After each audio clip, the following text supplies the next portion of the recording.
Recording progress. Do we introduce Okay, ourselves? so I will kick us off and get things moving. So hi folks and welcome. Thanks for coming to this webinar. We are so grateful to have you here with us tonight. So my name's Mike. I'm one of the trainers of the Youth Opportunities Personal Leadership Program, and my pronouns are he, him. Awesome. I'm Letitia. My pronouns are she, her. I graduated from the personal leadership program early last year, and I am now a prosper leader doing amazing things and bringing you guys this. Yes. My name is Anisha. My pronouns are she, they. I'm also a graduate of the personal leader program, and I'm also a prosper leader working on making amazing workshops for y'all. I'm Grace. My pronouns are she, her. I'm also a graduate from the program, and I'm also a prosper leader and help making these workshops with these amazing people. Yeah. Awesome. Thank you so much. So Grace. You're welcome. Trigger warning, this workshop does discuss oppression and discrimination and may be emotionally challenging. If you feel this is the case for you, feel free to exit at any time and please contact your support people. We will also be providing some resources at the end of this webinar, which you may find helpful. Please help us maintain a respectful environment. Awesome. Firstly, we'd like to pay our respects to elders past, present, and emerging. We acknowledge and pay respects to those here today who identify as being Aboriginal and Torres Strait Islander and recognise the diversity of Indigenous peoples, countries, and culture in Australia. Okay, so firstly, before we sort of move forward, quickly, you can see on the screen we have our agenda. So a few things will be running through this evening. So quick little icebreaker, just to get you to think a bit and just a bit of fun, followed by the discussion about why we're actually here. Quickly, we'd like to discuss a bit about discrimination, what that looks like, followed by something we call the acceptance dictionary, a bit about being response able, checking our motives, some statistics, and a quick wrap up. So that's what we'll be doing. But just before we do move ahead, I'd just like to say that we'd like to sort of acknowledge and thank Grants SA, who has provided us with a grant that has given us the opportunity to co-create this workshop alongside young people in diverse communities who are here with us today. Although this area of inclusivity in diverse communities is not generally youth opportunities area of expertise, our strongest area of expertise really is in supporting young people and giving and making their voices heard. So we'll be discussing some youth opportunities, tools and strategies that young people may well be familiar with and can prove to be extremely powerful.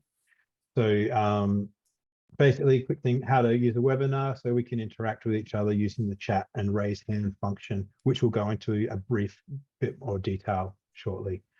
Anyone who has registered today will also receive the slides and notes as notes and a recording of the webinar to review at a later date. This workshop is all about creating a safer and more inclusive environment for the young people in your life. Throughout this presentation, we may use some terminology that your young people may have discussed with you whilst participating in the program.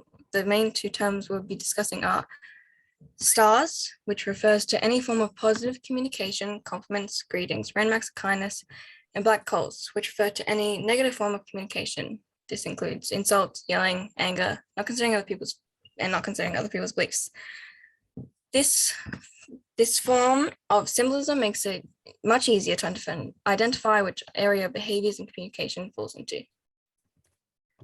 Just for a bit of fun before we get started and to help familiarize yourself with the chat functions, we have a bit of a wacky question for you. Type in the chat bar, what would you rather? A, sweat milk, or B, sneeze glitter? And only the panelist people can view the answers in the chat functions and we will discuss them.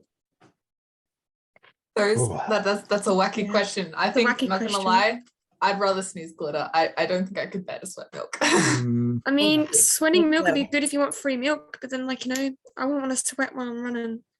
Yeah, because you're just like running, Oh, that's some sneezing glitters. Definitely some sneezing glitters. Are you implying that you're gonna drink your own sweat?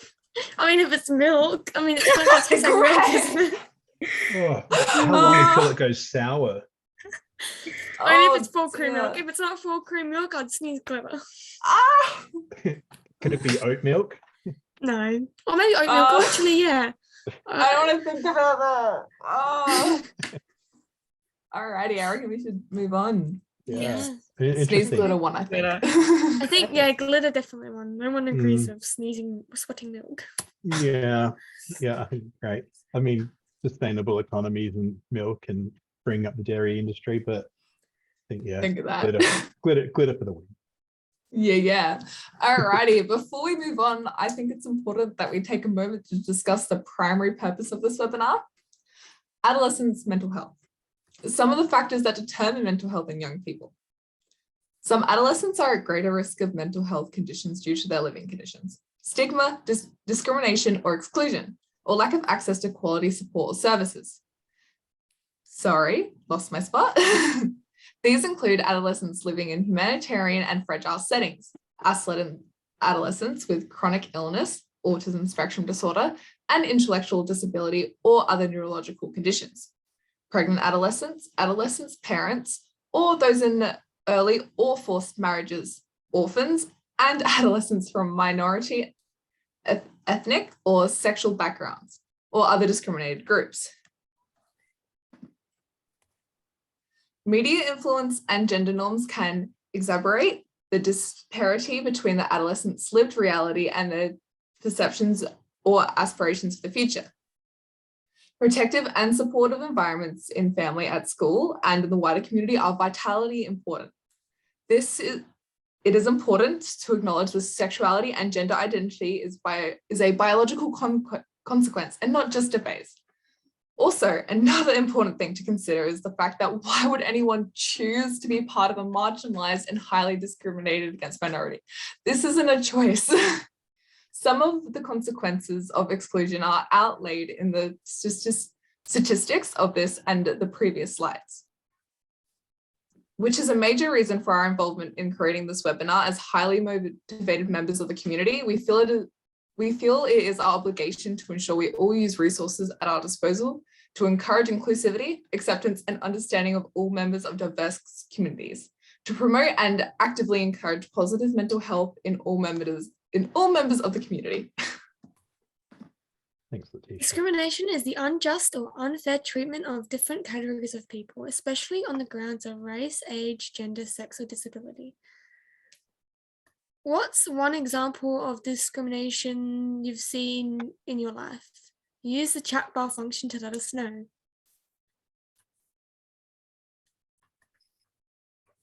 Can I just keep going? Ooh. Yes. Yes. Very good Sexism, ones. ableism, very real things. Yeah. Well, we've all been rejected before, whether it's from a job or from a partner or even a potential partner. Do you ever feel overlooked because of your age? Have a think about this. Have you ever had a black hole sent your way? Even if it's a jokey black hole, like an unwanted or hurtful banter from a mate or a family member. How do these things make you feel? Even when it's your mates, don't you walk away feeling like crap? We've all experienced it and how bad it feels. We aim to create more awareness around our knowledge of diversity and inclusion so that we don't have our young people feeling that way because of us. Some of these definitions are very simple because we understand them socially and have for a long time. Some ideas are more contemporary and being discussed a lot more socially with our young people. We want to focus on these definitions a little more to make you feel like you have the knowledge you may need to have these conversations and engage with young people. Gender identity. This is how people have determined their own gender. This is not necessarily the gender they were assigned at birth, which is based on anatomy. This is based on how a person feels internally about their gender. I know this can be hard to understand, but think about this. What gender do you identify as?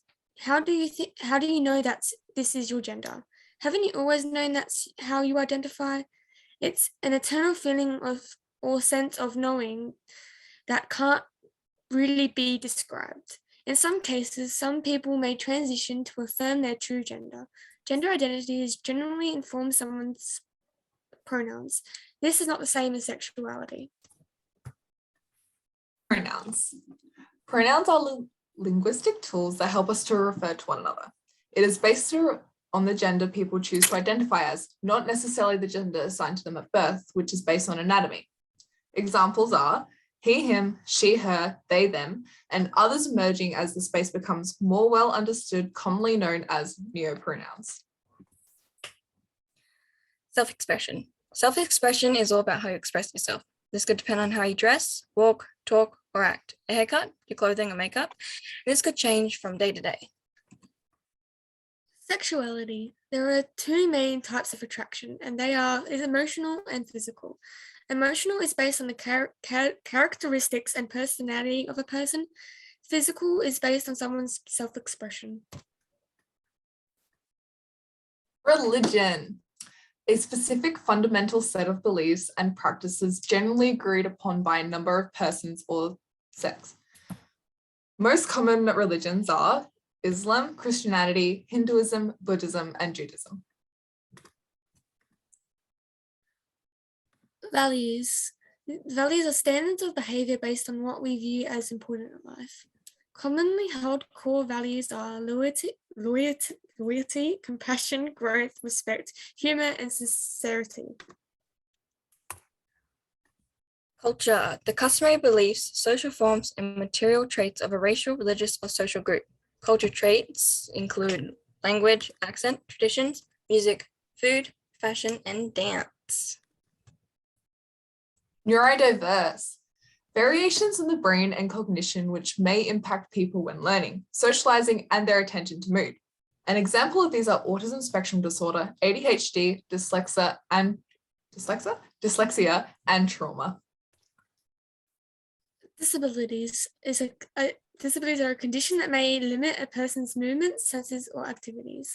Some examples of these are vision impairment, deaf or hard of hearing, mental health conditions, intellectual disabilities, acquired brain injuries, autism spectrum disorder, and physical disabilities.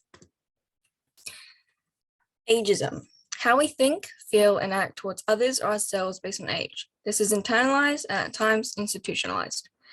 Institutional ageism. When an institution perpetrates ageism through its actions and policies. Interpersonal ageism, which occurs in social interactions. Internalized ageism, when a person internalizes ageist beliefs and applies them to themselves. By having more clarity around these words, we hope it makes it easier to have these conversations about inclusivity in your own lives. Something we like to discuss with the young people participating in the program is about being responsible, and that although we face frustration and challenges in our life, we have the power to control our actions. Have you ever been having a good day at work? Everything is going great. Then you get a call from the school and your little ones are in trouble. Are you kidding? What have they done now? You get off the phone and your boss knocks on your door, comes in and demands you redo a piece of work you've already submitted by close of business today. In what world? How does that make you feel? All of a sudden, everything is going wrong. On your way home, your partner calls and you take your frustration out on them. Now they're cranky. You pick up the kids, they're upset. You get home and it instantly hits the fan. Everyone is cranky and pushes their negativity on one another. You say something without thinking about the impact on your words and instantly regret it. Why is this getting worse? Or maybe you have just been told something that challenges your worldview on things and you don't know how to react. We've all been there, we've all done it. It's not ideal, but there are things we can do to challenge ourselves and support our young people. Okay, so guys, whose fault is it for passing on the black hole? Everyone. That's everyone's fault. That is correct. Everyone is responsible. Personal leadership means taking control of your response. Instead of just reacting out of instinct, you can respond out of your self-control. Even if you didn't start the black hole, you can stop them. Take control and keep your response black hole free, whether that's to yourself or others. The more you can do this, the more it becomes a habit. So at the start, we established a feeling of being discriminated against, judged, or rejected. In the phase program, we talk about the fear of judgment, can impact the way we behave. Does anyone here worry about judgment from other people, what they might think or say about you? So why do we do it to other people? We judge people as a natural instinct. It's a survival skill that humans have used for over 3,100 years. Can I trust this person is not going to attack me? This may be slightly less relevant in today's world, but we still judge one another in order to keep ourselves safe. Whether we realize it or not, it's a subconscious habit. In today's world, the sense of safety refers to feeling accepted in our community as opposed to our physical sense of safety. So now we're going to check our motives. There's a motive checker on the screen, as you can see. Motives are the reason or purpose behind what we do, and they cause us to act in particular ways. Think about a time you've judged someone, discriminated against someone, or sent an insult or hurt someone. We don't need to share these. It's probably better if we don't. Keep the judgment in our head. Now, check your motives on the sheet. So, here's a question. How do you think judging other people impacts your own self-esteem? Maybe, at first, we get an ego boost, but how do you feel? How did it make you feel in the short term? How about long term? The key here is reciprocity. You get what you give negativity. Guess what you get? Negativity. But if you give positivity, you'll get positivity.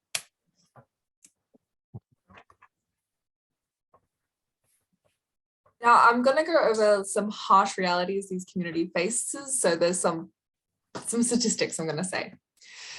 In a study of 859 participants of the LGBTQIA+ community, over 79% of participants engaged in self-harm practices. 80% of Muslim Australians had faced hate, violence, and negative comments based on their ethnicity, race, and religion. 61% of older employees have seen or experienced workplace age discrimination. We know that these individuals are not feeling this way because they identify as gay, trans, Christian, Islam, differently abled, neurodiverse. It always comes down to the way they are treated by others because they are diverse. This means it's up to us to support and advocate for them. Just remember, if someone's opened up to you about who they are, the way they identify, the beliefs they have, it's because they trust you. That's a huge privilege. And as parents, let's not try to forget that. They're still the same person they were yesterday before you knew their true identity. Now they're just a truer version of the person you love. We know once trust is betrayed, it's hard to gain back. What they need from us is acceptance. Some websites and helplines, like here's some support services. So you got the Lifeline, the Kids Helpline, Beyond Blue, -18, Autism SA, and your general practitioner. Good job. If you have any questions, please feel free to ask, and we'll endeavor to do our best to answer your questions in the little chat function. Yeah. So, does anybody have any questions that you'd like to ask of these amazing young people? We'll try our best to Yes. answer.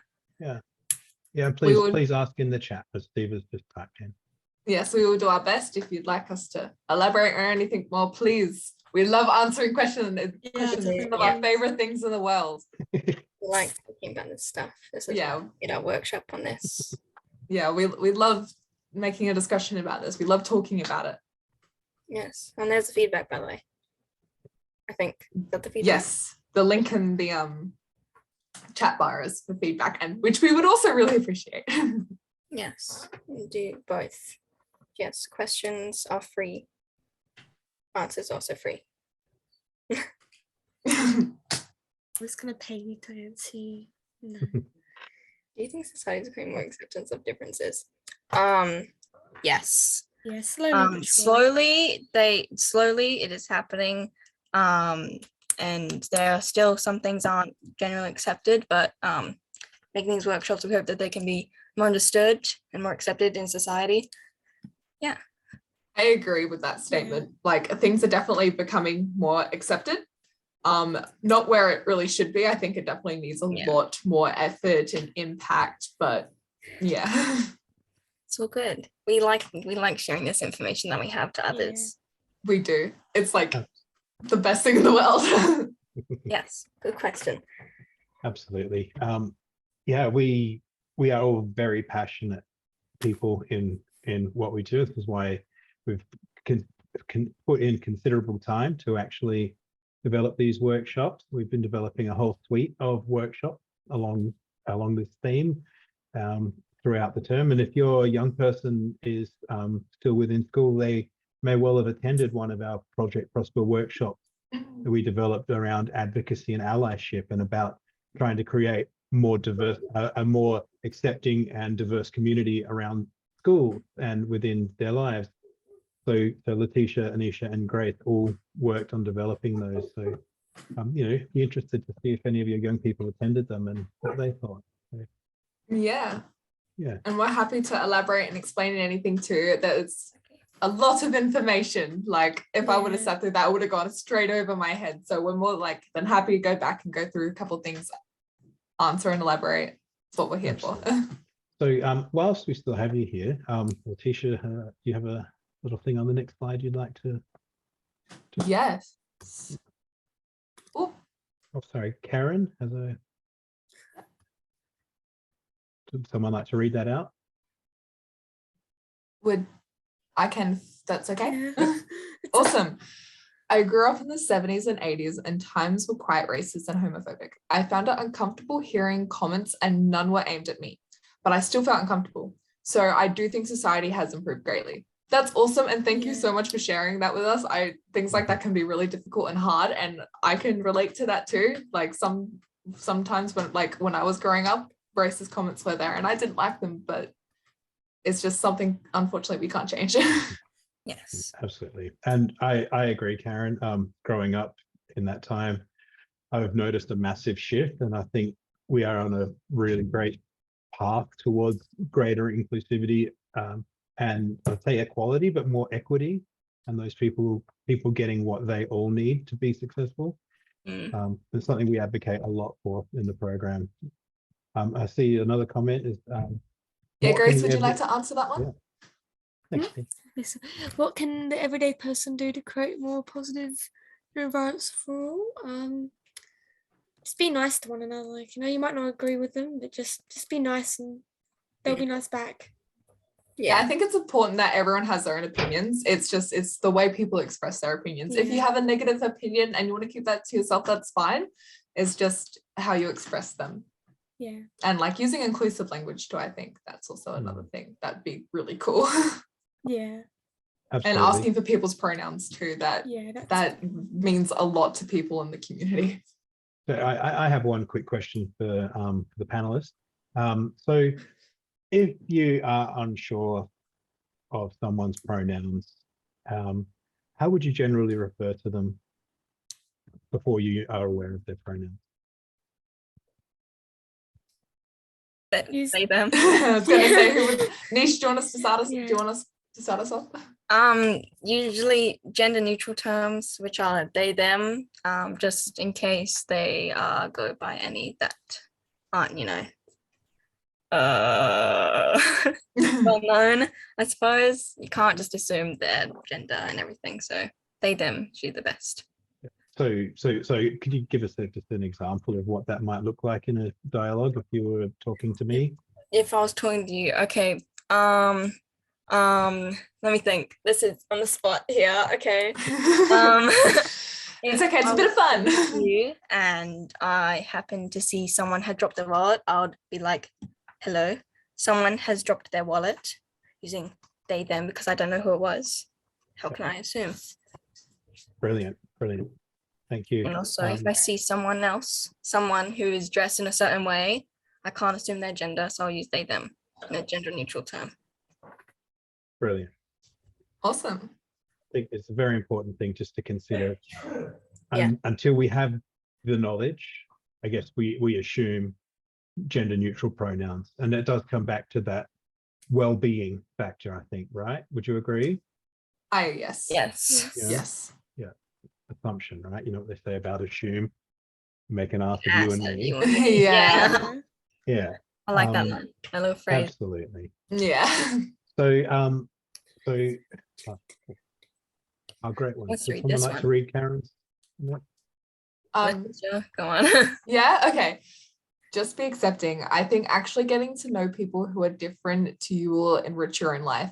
I don't worry about making mistakes with their identity/pronouns. I just take an interest them and their life. Them in their life.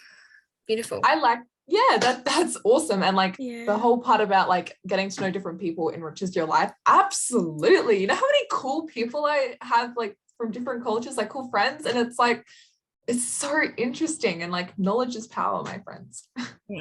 Being accepting about who they are. And that's a good point about like not worrying about mistaking with pronouns. I think it's something to keep in mind, that just to use gender neutral terms, but if you accidentally mistake someone's pronouns, I wouldn't make a big deal out of it. I'd just be like, say for example, if I accidentally said he instead of she, I would just stop, be like, she said this, instead of just being, oh my God, I'm so sorry, I didn't mean to, because you know, the person knows you're sorry, and like if you try, that's enough for them. Good point. Where would we be without the late night flaffle or Euros? I like it. Alrighty. You're muted. Yeah. One of the big takeaways that I sort of have taken from listening to this as well, I think, which is quite important, it really is about the reciprocity that I think, Grace, you were talking about, is that you really will give more of what you get. And if you are giving negativity in your response to people and your communication, you're not going to get positive outcomes. Whereas if we try to come at things from a positive angle and address it in a positive way, we've got a much better way of having positive outcomes and improving mental health and well-being. Yes, I agree, and that is very important. Yes, absolutely. Can I encourage you, as attendees, anyone who's sort of come to participate and sort of watch this webinar tonight, I can encourage you just to click on the link that Steve put in the chat bar earlier, if we could. Has just popped in again for you. It's quite a quick form. It takes you to a Microsoft Forms. Feedback is really important to us. It's important to us in how the work that we develop and that we do, what your experience was like, and how we can do it better. That's how we grow. Growth is one of our core values. So if you could click on the link, and even once we have popped out, it would be really grateful. Thank you so much for doing the survey. Well, going to do the survey, I should say. It's very important to us, and we love looking at feedback because it knows what we can change for the people and how we can advocate for our community better. Yeah. Absolutely. And Karen just popped a quick comment in there about Karen's daughter did the Youth Ops program, and thought it was really good for her confidence. And would, it's good for mine as well. Yeah, I mean, I wouldn't be doing this today if I didn't go through the program and work on it. I agree. Like, I would have just youth like opportunities. I would not be here today, that's for sure. I was Letitia, Anisha's, and Grace's trainer. Yeah. Would you look at that? I can vouch for the fact that their confidence has come in leaps and bounds through working and applying these tools and strategies. And I know that checking in 6 to 12 months after doing the program, before they became proper leaders, it was astounding to see how far they'd come and grown. So yeah, I personally am really proud of their growth and all of the graduates. Well, thank you, Mike. Participate in the program. Thank you. Yes, thank you. Right. So should we wrap up? Yeah. So yeah. Oh wait. Oh Jesus. Sensitive analysis. Oh wait, do you want me to read this one out, or does someone else want to? You can. Yeah, go ahead. Okay, thank you so much for presenting this in such a simple and lived experience manner. As the mother of a graduate, I am always happy to learn more. We live in an ever-changing world. Great job. Great to hear from people the same age as my children. Yay, this is what we want. Thank you so much. We're glad we're helping. Yes, it's good to help. We're glad we're able to get people's opinions across. And this is important stuff to teach not only children, but as well as adults. Like the stuff and part in the Youth Opportunities program would also, you can apply that in your everyday life as not just youth, also as older people that aren't youth. 100%. Awesome. Thank you so much for coming, folks. So if unless anyone has anything else they'd like to quickly pop in the chat bar, I think we'll conclude the meeting. And like I said, we will ensure that we get the slides to you as a note and a recording of the session. Yeah. So Awesome. we will get it out to you as soon as we're able to. Most probably will be Monday, I'd say most likely, with our timeframes. So yeah, but thank Sounds you so pretty much. accurate. Yeah. Awesome. Awesome. Right. Awesome Thank you, sauce. folks, and we hope to see you again in another webinar. Yes. Yes. Thank it'd you be for really fun. Absolutely. joining us. Thanks for being a great audience. Yes. Thank you for your time once again, and hope you guys have a great night. Well Yes. done. Yeah. Great work, Letitia, Nisha, and Grace. Well, thank you, and thank you to Mike Thank and you. Steve as Yes, well. thanks Big for boss supporting fans. us. Have a good night as well. All of you. Absolutely. Yes, you have a good night too.